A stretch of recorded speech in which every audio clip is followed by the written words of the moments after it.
정말 우리가 학벌이 중요한가에 대해서 다시 생각하기 이전에 지금 현재의 상황을 한번 보자고요.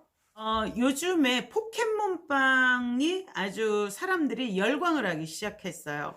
이 포켓몬빵을 열광하는 세대가 바로 MZ세대들입니다. 2030들인데 이들이 이것에 열광하기 시작한 이유가 1998년에 출시가 되었대요. 이거 M세대들이죠. 그래서 이 밀레니얼 세대들인데 98년에 저기 돼서 매달 500만 봉씩 팔렸는데 지금 1000만 봉씩 막 팔리고 있다고 그래요. 추억의 빵으로 다시 만들어 달라 해가지고 먹기 시작을 했는데 이 사람들이 이걸 먹는 게 아니라 그 스티커를 모으고 추억을 모으는 거죠. 그리고 엄마 아빠가 포켓몬빵을 사줄 때는 자기들이 미래에 대한 불안도 없고 오로지 그 스티커 모으는 것만으로도 행복했던 기억이 있었던 거죠. 그래서 이러한 포켓몬빵이 열광을 하기 시작을 해서 심지어는 봉지가 찢어진 것도 산대요. 근데 이게 식품위생법에 위반이 되어진대요.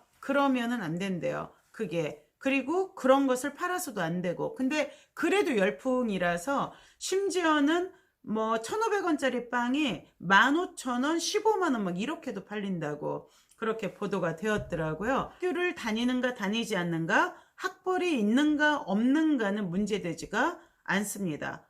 그래서 일단 이들 MZ세대가 포켓몬빵에 열광하는 이유만 보더라도 또 그리고 그것을 모으고 그것을 되팔고 경매하고 하는 과정을 보더라도 이제 우리 사회가 완전히 달라졌다는 거. 그리고 우리와 똑같지 않아요. 얘네들의 사고방식은. 그래서 완전히 MZ세대 2030은 신인류라고 볼 수밖에 없는 거죠. 거기에다가 지금 학령기 아이들 알파세대 초등학교 중학교 이 친구들은 뭐 말할 것도 없겠죠. 그래서 우리가 그동안은 아이들이 학교를 다녀야 된다고 생각을 했지만 학교를 꼭 다니지 않아도 될 수 있는 거죠. 포켓몬빵 학교 안 다녀도 돈 주고 사고 그것을 되팔아서 내가 먹고 살 수 있다면 굳이 학교를 다녀야 될 이유가 뭐겠어요? 셈만 할 수 있으면 되지 않겠어요? 글씨만 읽어도 되고. 자, 그러면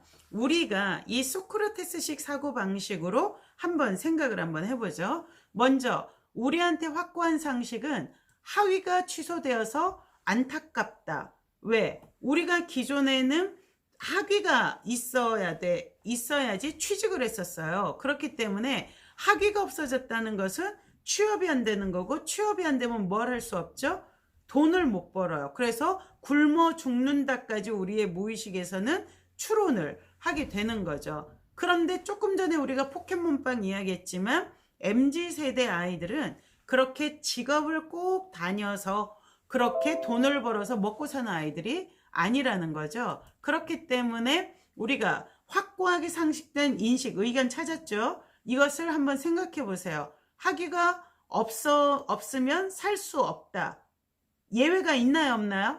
있어요. 학위가 없어도 먹고 살 수 있어요. 포켓몬빵을 팔아서도 살 수 있고 포켓몬빵에 있는 스티커를 팔아서도 살 수 있는 시대가 되었어요. 그렇기 때문에 예외가 발견되었기 때문에 우리는 이 정의가 틀렸거나 아니면 최소한 불명확한 것에 틀림없으니 어떻게 한다? 이 최초의 의견을 어떻게 고려할 수 있도록 고쳐야 되겠죠. 그래서 처음의 상식은 학위가 취소되어서 안타깝다였지만 이걸 어떻게 오히려 잘 됐다. 왜? 앞으로 미래 사회의 발전 방향에 맞는 엔잡러가 될 수 있는, 그리고 의사학위가 취소되어서 우리가 너무 안타깝다 생각을 할 수 있지만 오히려 이러한 고통을 통해서 더 많은 걸 배울 수도 있겠죠. 그런가 하면은 이번에 의사학위가 취소되었기 때문에 내가 생각지도 않았던 그런 직업을 가질 수도 있잖아요. 이를테면 포켓몬빵을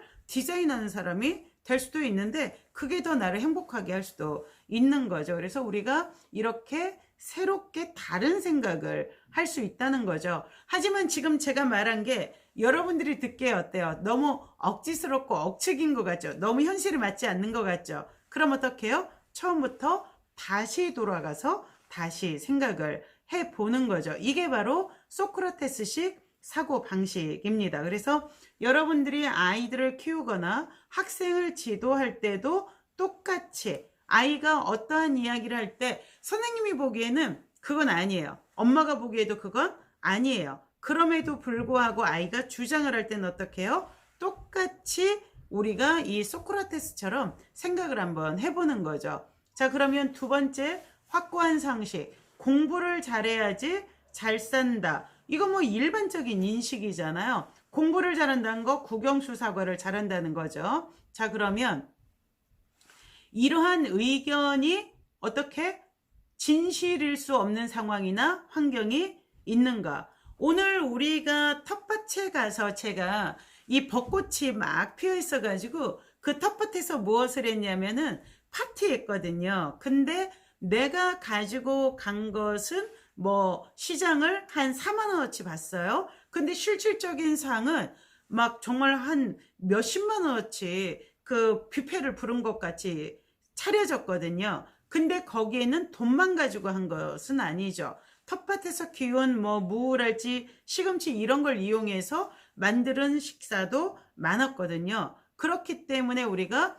공부를 해야지만 잘 사는 건 아니고 잘 사는다는 것의 명제도 돈이 있다가 잘 산다일까에 대해서 다시 한번 생각을 해봐야 되죠. 오늘 무지 다들 행복해 했어요. 그러면서 뭐라고? 아우, 난 정말 좋은 사람들과 잘 살고 있는 것 같아. 이런 리뷰를 많이 받았거든요. 카톡으로. 그럼 그것도 잘 사는 거 아닐까요? 그러니 우리가 공부를 해야지 잘 산다라는 명제, 특히 전쟁이 났어요. 아니면은 지구 환경난으로 인해서 이 식량이 부족해서 인플레이션이 일어난 거죠. 그래서 내가 1,000만 원이 있어도 무 하나 사기가 어려워요. 이럴 때는 어때요? 아무리 공부를 잘해서 취업을 해서 돈을 1,000만 원 받았다 하더라도 굶어 죽는다가 명제가 될 수밖에 없는 거죠. 이런 경우가 없을까요?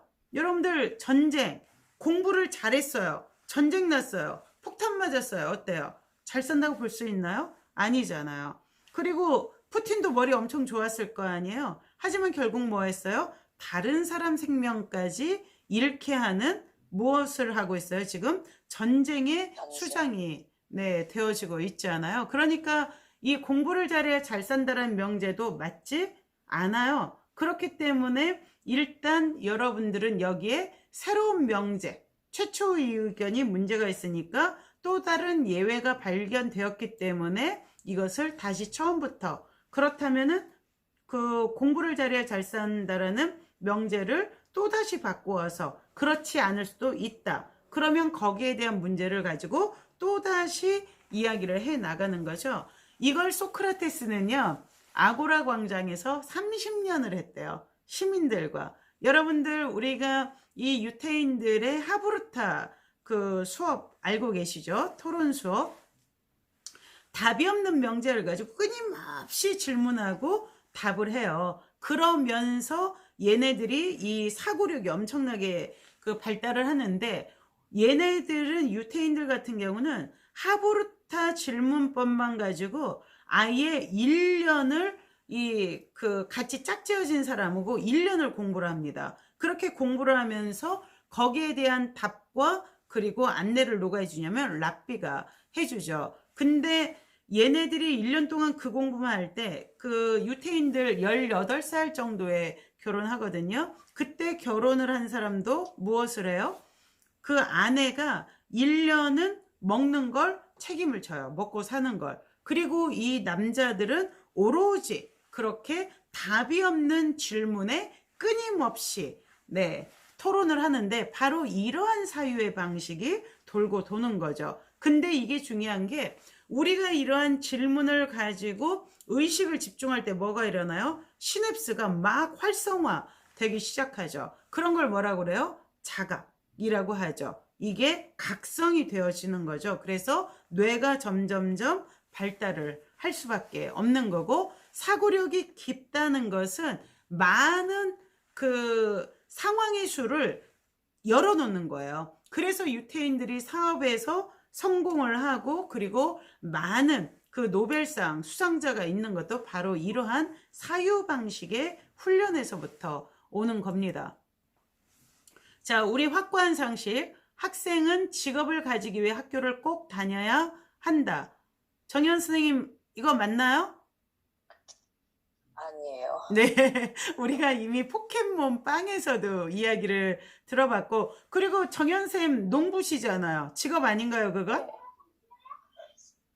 반쪽짜리 직업이죠. 네, 그래도 직업이잖아요. 그걸로 가족들 많이 또 먹이잖아요. 그렇다면 그게 직업이 아닌가요? 그것도 직업인 거죠. 그것 자체도. 그래서 우리가 이러한 생각을 다시 했을 때 지금 딱 처음부터 어땠어요? 첫 번째 명제에서 예외가 발견이 됐죠. 그럼 그걸 어떻게 해요? 이러한 것을 다시 최초의 의견을 고려할 수 있도록 새롭게 학생은 직업을 가지기 위해서 꼭 학교를 다닐 필요는 없다까지 나왔죠. 그러면 이제 여기에 대해서 또다시 어때요? 그래도 애들이 학교를 나가야지 공동체 활동도 하고 이래야 되지 않을까라는 생각까지 나왔죠. 그러면 학교에 무엇이 바뀌어야 될까요? 국영수 사과만 가르치는 게 아니라 아이들이 관계를 이루어갈 수 있는 친구도 사귀고 그리고 사람들과의 사회화도 공부하고 그리고 이러한 노작활동, 이를테면 뭐 도자기를 만드는 삶의 기술, 그리고 학교에서도 농업을 가르쳐야 돼요. 아이들. 이런 것들도 다 삶의 기술들이죠. 그럼 그렇게 새로운 교육과정을 만들어 간다라는 새로운 또한 명제가 나올 수가 있겠죠. 거기서 이제 또 어떻게 해요? 딥하게 발전시켜 나갈 수가 있겠죠. 그러니 지금 사실 우리가 앞부분에서 이 조민양이 학위를 다 박탈당했다는 게 처음 들었을 때는 사실은 우리가 이게 공격이다 했기 때문에 되게 충격을 받고 화가 나지만 이걸 좀 더 깊이 생각해 보면 어때요? 오히려 미래 교육의 방향을 미리 제시해 줬다고도 볼 수가 있는 것이죠. 그리고 그까짓 거 뭐가 그렇게 대단해요? 학위라는 게. 물론 저도 학위를 위해서 되게 노력했고 우리 엄마 아버지가 1차 대학 떨어졌다고 엄청 우셨대요. 그리고 다시 후기대학을 들어갔는데 후기대에서 또 너무 좋다고 우셨대요. 너무 기뻐서 울고 그러셨대요. 우리 시대에는 그게 굉장히 명확하게 중요한 것이었죠. 왜? 생명과 관계된 것이었어요. 대학을 나와야지 좋은데 취업을 하고 그래야지 돈 많이 버는 직장에 가서 배우자까지 좋은 배우자를 만날 수 있고 좋은 배우자를 만나야지 애를 또 잘 키울 수가 있다라는 명제가 매우 명확한 하나의 상식이었거든요. 근데 이러한 상식도 진실은 아니죠. 이 뒷부분에서 여러분들과 현대화와 후현대화를 같이 내가 여러분들과 공부를 할 건데요. 현대화, 바로 이 현대화 이전에 뭐가 있었어요? 근대화가 있었죠. 근대화는 어때요? 대량 생산 그리고 대량 판매. 그래서 누가 잘 먹고 잘 사는 물건을 많이 파는 사람들이 잘 먹고 잘 사는 자본주의의 시대였단 말이죠. 그래서 이러한 현대화에 맞춘 우리의 생각 중독이에요. 정현쌤 우리 전 시간에 수업할 때 중독에 대해서 이야기했었죠. 패턴이 어때요? 계속 반복되어지는 건데 우리가 근대화 이후 현대까지 적어도 지금 한 200년 정도 흐른 것 같죠? 조은경 선생님? 근대화 이후에 현대화까지 이 생각이 완전히 중독이 된 거죠. 그래서 학교를 안 다니면 어때? 큰일 날 것처럼 생각이 돼요. 왜? 부모들은 애들이 못 먹고 사는 게 어때요? 가장 고통스러우니까. 그것 자체가 돈을 많이 벌고 적게 벌고의 문제가 아니라 돈을 못 벌으면 뭐가 된다? 거지 된다. 이게 그냥 딱 하나의 정답이었어요. 근데 지금은 어때요? 이러한 사고가 바뀌게 되었다는 거죠. 자, 그러면 우리가 지금 확고한 상식 조금 전에 이야기했는데 취직을 하는 것이 돈을 많이 벌고 행복하다. 지금 사실은 이거 너무 뻔하지 않아요? 애들도 지금 취직해서 돈 많이 벌기를 원해요. 그 건물주 돼서 돈 많이 벌기를 원해요. 심지어 중학생들조차도 건물주 돼서 돈 많이 벌기를 바라는 시대가 된 거죠. 일확천금. 취업을 해서 돈을 많이 벌겠다라는 것은 신화가 되어버렸어요. 전설일 뿐이죠. 이것 자체가.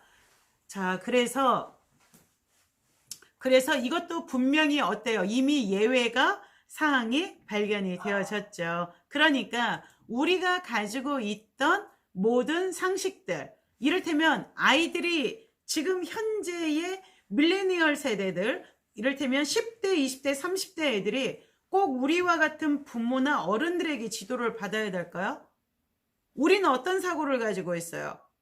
애들은 학교를 가서 취업을 해서 잘 먹고 잘 살아야 된다는 틀이 여전히 딱 고정이 되어져 있어요. 생각이 중독이 되어졌고 이걸 바로 업식이라고 이야기를 하거든요. 까르마이고 우리 사회에 뭐가 되어져 있죠? 상식과 규정이 되어져 있어요. 그런데 지금 여러분들이 윗부분에서 소크라테스식 사고방식으로 이야기를 해보니까 지금 우리가 생각하고 있었던 것, 상식이 오류가 있어요, 없어요? 오류가 있죠. 그럼 어떻게 해야 돼요? 이것을 변화시켜 나가야 되는데 우리는 여전히 고정관념이 있어요. 그러니까 우리가 아이들을 가르치는 게 어떨까요? 안전할까요? 위험할까요? 매우 위험해요. 사실은.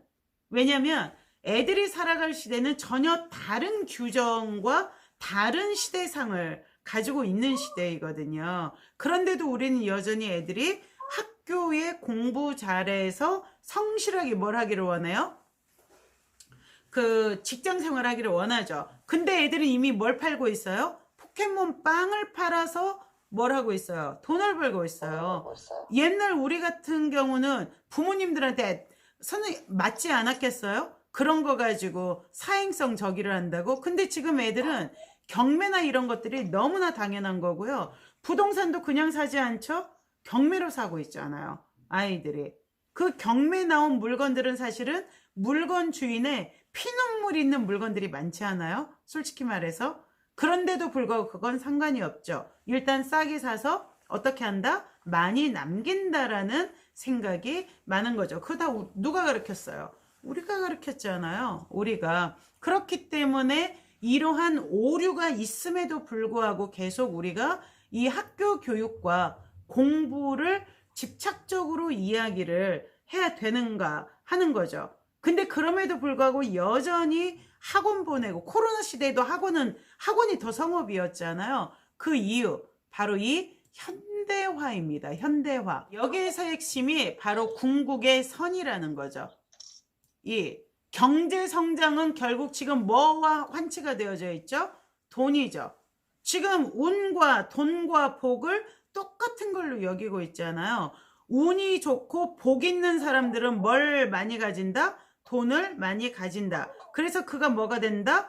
부자다. 그리고 이 부자들이 뭐까지 가져요? 권력까지 가지잖아요. 이걸 보여주는 대표적인 사람들이 어느 쪽 사람들이에요? 우리나라 같은 경우는 강남 사람으로 대표되는 사람들이잖아요. 그런데 이들이 궁극적으로 선하다고 볼 수 있나요? 부자는 선하다라는 말이 오류가 있어요, 없어요? 있어요. 오류가 있지 않아요. 그럼에도 불구하고 우린 이걸 무엇으로 합리화를 하냐면 바로 경제 성장이 좋은 것인데 부자인 사람들이 뭘 기여했다? 뭐에? 경제 성장에 기여했다. 우리가 재벌에 대해서 비난도 하지만 그래도 그 사람들 훌륭해라고 하는 게 바로 이 부분이죠. 그런데 문제는 특히 경제 성장을 위해서 뭘 했어요? 과학적인 발견. 이 과학적 발견 우리가 저번 수업할 때 듀퐁사 이야기를 했죠. 이 듀퐁사가 과학으로 돈을 번 회사예요. 화학으로. 뭐냐면 폭탄 만들었어요. 2차 세계대전 때 엄청 쏟아부었죠. 그래서 무기 개발을 해가지고 무기 개발도 과학이에요. 그렇죠? 그 돈 벌었어요. 그랬더니 이제 사람들이 전범이 돼서 막 비난을 하니까 이 듀퐁사에서 어떻게 하면 우리 기업 이미지를 좀 좋게 포장할 수 있는가 해가지고 또 과학자들을 연구를 시켰죠. 그래서 뭘 만들어냈어요? 나일론을 만들어냈죠. 그 듀퐁사에 소속되어져 있던 과학자가 이 석유에서 방사되는 걸 발견을 한 거죠. 실이. 근데 그게 바로 나일론이었죠. 근데 우리가 보통은 일본산 실크 스타킹이나 이런 걸 유럽 사람들이 많이 신었는데 나일론이 딱 나오자마자 나일론을 하나의 섹시 코드로 마케팅을 했어요. 그랬더니 처음에 나온 게 500켤레인가 했는데 완판됐죠. 그래서 완전히 그 나일론이 히트를 치기 시작을 했는데 지금은 어때요? 나일론이 썩어요, 안 썩어요? 안 썩죠. 이 지구를 산성화시키고 그리고 이 나일론 생산하려면 공해가 엄청나잖아요. 그래서 지구 환경을 망치는 굉장히 핵심적인 그 나쁜 기업인 거죠. 이 듀퐁이. 그런데도 여전히 듀퐁을 우리가, 저도 듀퐁사의 그 디자인 제품들을 좋아하는데 무엇으로? 고급진 귀족 이미지로 또한 상품들을 포장을 했죠. 그렇게 하다 보니까 이 과학적 발견이라는 게, 우리는 과학이 진보는 좋다. 옛날 과학자, 의사, 변호사 된다면 우리 애는 좋은 꿈 가지고 있어요. 이렇게 이야기를 했잖아요. 근데 그것이 꼭 그런 것인가를 우리가 다시 의심을 해봐야 된다라는 이야기죠. 그래서 이 후현대화라는 개념을 꼭 가지고 계세요. 문명 선언이라는 책인데 출판사가 그 눈이 안 보여요. 생태문명 선언인데 여기에서 이제 이 후현대화를 중국 학자가 하나 다뤘더라고요. 근데 이게 뭐냐면 인간과 모든 생물 권역을 위해 경제를 다시 방향 짓는 것을 요구한다. 이게 어떤 의미겠어요? 우리가 현대화에서는 과학기술 문명의 발달로 인해서 공장 짓고 대규모 생산했어요. 그런데 이제는 어때요? 인간과 모든 생명 권역을 위해, 이를테면 이러한 화학 공장이 인간에게 유해하다는 걸 알게 됐죠. 그 가습기, 살균제 이런 것도 폐를 경화시켜 가지고 엄청나게 많은 사람들이 죽었잖아요. 이것도 과학 발전이었잖아요. 근데 이런 걸 어떻게 방향을 달리한다는 것, 이제 어떻게 한다? 과학기술 문명의 발전을 인간에게 해로운 것은 하지 않는다. 환경을 더 신경 쓴다라는 거죠. 그래서 중국의 후현대화를 위해서는 경제 성장에 대해 변함없이 헌신하기보다 공동선에 집중해야 된다. 지금 현재의 공동선은 뭐예요? 지구 환경을 지켜 나가는 거죠. 지구 환경을 지켜 나가는 것, 그리고 전쟁이 일어나지 않게 하는 것, 그리고 우리의 인권, 이 미인의 권한을 더 강화시키는 것, 이런 것들이 다 공동선이라고 볼 수가 있는 것이죠. 그러려면 경제 성장이 건강한지, 듀퐁 건강하지 않게 성장했잖아요. 그죠? 그렇지 않은지를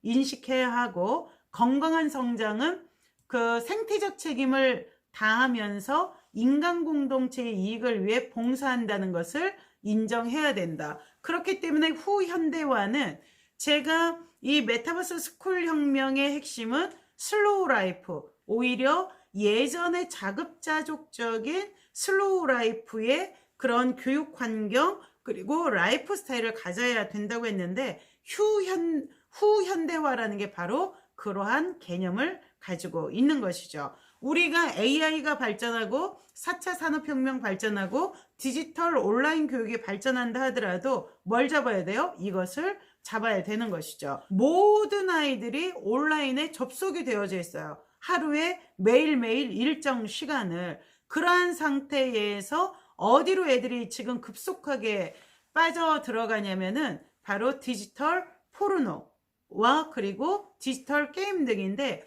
이 디지털이 만들어진 구조가 바로 중독의 메커니즘이라고 말씀을 드렸죠. 도박, 슬롯머신 해보셨죠? 슬롯머신 일단은 땡겨보는 거죠. 왜? 돈이 나올지도 모른다는 생각 때문에. 그래서 우리가 그 아이들이 에듀테크에서도 1+1은 뭐지? 2요 하면 막 박수 쳐주고, 그리고 축하합니다 뭐 노래 나오고, 이러한 장치들이 있는데, 이게 바로 아이들한테 빨리 성취하게 하고 칭찬, 강화죠. 보상을 주어서 아이들에게 학습 동기를 다시 또 부여하게 해주는 그러한 과정인데, 이러한 것들이 끊임없이 애들에게 디지털 중독을 만들어 가게 되는 거고, 지금 중학생 아이들 같은 경우 성매매, 그리고 그 채팅, 섹스 채팅 이런 것들이 너무 만연돼 되어져 있어요. 그래서 자기의 성을 수단과 방법으로 이용을 했고 그렇게 해서 성공을 했어요. 그리고 그 사람이 리더가 됐을 때 이 사회의 도덕과 윤리를 우리가 잡아나갈 수 있을까요? 아이들의 이 관점을 다시 생각해 봐야 됩니다. 정치적으로만 볼 것이 아니라 실질적으로 우리 아이들의 교육과 밀접하게 다각적으로 접속을 해봐야 된다는 거죠. 오늘 내가 여러분들과 이 학위 취소는 오히려 아이들의 진로 방향에 도움이 된다라고 말씀을 드린 것 중에 하나는 다시 생각해 봐야 된다라는 이야기예요. 이것 자체가 우리가 지금 단순하게 뭐 정치나 이런 것들은 교육하고 그다지 관계가 없다고 생각하실지 모르지만 모든 교육은 다 사회적인 메커니즘 안에 있습니다. 그 메커니즘 안에. 그래서 일단 새로운 시대를 이끌어갈 사람들은 새로운 인류, 바로 10대, 20대, 30대들이에요. 그러면 그들이 공유하고 있는 가치, 이를테면 포켓몬 빵도 얘네들이 요청을 해서 빵을 만들기 시작했고 삼립빵이 다시 저기를 했고 얘들이 또 이 빵을 어때요? 열풍을 몰아가고 있잖아요. 이걸 경매로 사고 팔고 먹고 사는데 또 이용을 하기도 하잖아요. 이렇게 생각을 한다면 이들이 살아가는 세계에는 우리가 공부해서 직장 다녀서 결혼하고 잘 먹고 잘 산다라는 공식과 전혀 다른 공식의 세계를 살아가야 되고 얘네들은 100% 엔잡러들이에요. 그리고 우리가 쓰던 노트와 볼펜이 아니라 바로 이러한 디지털 매체들 완전 다른 거죠. 그렇기 때문에 어때요? 완전히 얘네들이 살아갈 미래 사회의 주역으로 이들을 세워야 된다는 것이죠. 그리고 우리가 가지고 있던 고정관념도 전체적으로 다 역발상을 해봐야 될 상황이 되었다는 거. 하지만 그럼에도 불구하고 윤리와 도덕, 인간을 인간답게 하는 가장 기본적인 맥락은 누가? 우리 교사들과 부모들이 끝끝내 쥐고 가야 된다는 거죠. 여기에 핵심이 있습니다. 우리가 정치에 눈을 떠야 된다면 바로 이런 이유예요. 그러니까 정치에 눈을 뜬다는 게 정치적 행동을 한다라는 것 이전에 그런 것들이 어떤 맥락과 메커니즘에서 돌아가고 있는지에 대해서 우리가 눈을 떠야 된다라는 이야기입니다. 자, 그래서 오늘 제가 여러분들에게 드릴 이야기는 여기까지인데요. 수고들 많으셨습니다. 감사합니다. 네, 고맙습니다.